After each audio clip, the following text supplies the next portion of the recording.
지난 영상에서 사춘기가 되면 억지로 공부를 시킬 수 없기 때문에 학습 동기를 만들어줘서 스스로 공부할 수 있도록 이끌어줘야 된다는 내용의 영상을 남겼는데요.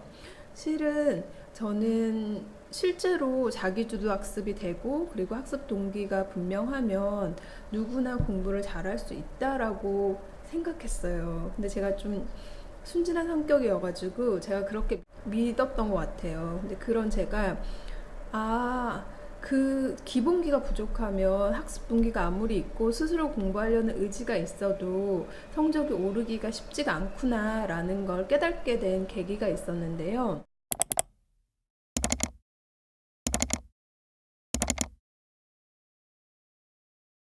제가 가르치던 아이는 아니었고 주변에 이 아이가 좀 문제를 일으켜서 저한테 상담을 좀 요청을 해서 아이를 만나서 얘기를 해볼 수 있는 기회가 있었어요. 근데 이 아이 같은 경우는 제가 가르치던 아이가 아니었기 때문에 기본기가 어떤지 그런 걸 전혀 모르는 상태로 만났었고요. 우선은 아이는 음악을 전공하고 싶어 했는데 집안의 사정이 좀 안 좋아지면서 음악을 포기하고 공부를 해야 되는 상황이었고 그런 것에 대해서 조금 상처가 있었어요. 그리고 자기가 음악 전공을 못하더라도 그 대신에 음악 방송 PD 같은 거 되고 싶다, 라디오 PD 되고 싶다.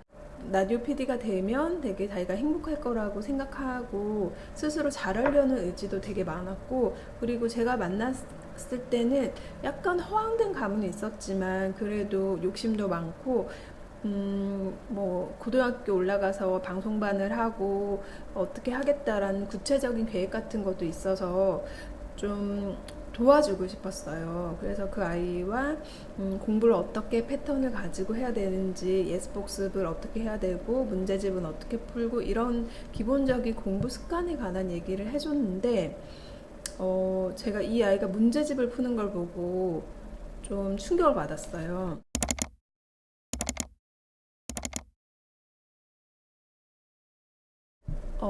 내용을 이해하지 못하고 문제집을 풀더라고요. 문제는 어떤 문제이고, 그리고 지문은 어떤 건지 파악을 하지 못하고 문제를 풀고 있더라고요. 그래서 아는 내용도 문제를 이해하지 못해서 틀리는 경우가 대부분이었고, 문제가 틀리고 나면 그 자체를 그냥 외워야 한다고 생각하더라고요. 그렇게 되면은 사실 공부 시간이 턱없이 부족해요. 하루 종일 공부만 해도 공부 시간이 부족할 수밖에 없어요.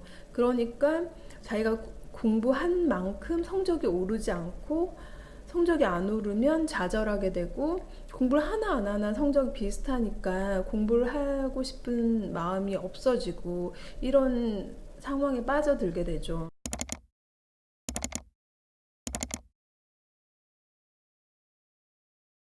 이 아이가 문제집에서 문제와 지문을 이해하지 못하는 가장 큰 이유는 사실은 어휘력이에요. 중학교만 올라가도 어려운 한자어들이 많이 나오거든요. 교과서에도 많이 나오고 문제집에도 많이 나오는데 그 한자어들에 대한 이해도가 떨어지니까 문제나 지문을 이해를 못하는 거예요. 충분히 알 수 있고 생각해 보면은 답을 찾을 수 있는 것도 이 자체에 독해가 안 되니까 문제를 못 푸는 거죠. 그래서 중학생이 되기 전에 어느 정도는 한자어를 이해할 수 있는 정도의 수준의 어휘력을 갖춰야 되는데요.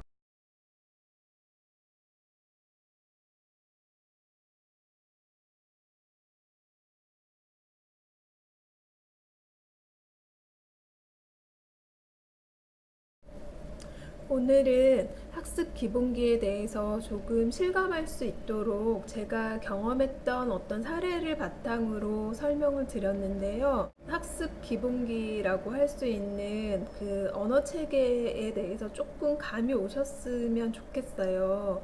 그리고 그 언어 체계를 쌓아주는 시기가 있어요. 그게 이제 중학교 때 그런 식으로 어, 발견이 됐을 때는 그 어휘력과 학습 기본기를 쌓아주는 데는 좀 한계가 있어요. 학교 공부도 해야 되고 그것까지 하기에는 좀 시간도 부족하기도 하고 실제로 그 언어 발달이 이루어지는 시기가 지났기 때문에 발달하는 데 있어서 조금 늦기도 하고 그래서 사실 언어 발달이 이루어지는 초등학교 시기에 이 언어 체계를 참 탄탄하게 쌓아주어야 하거든요.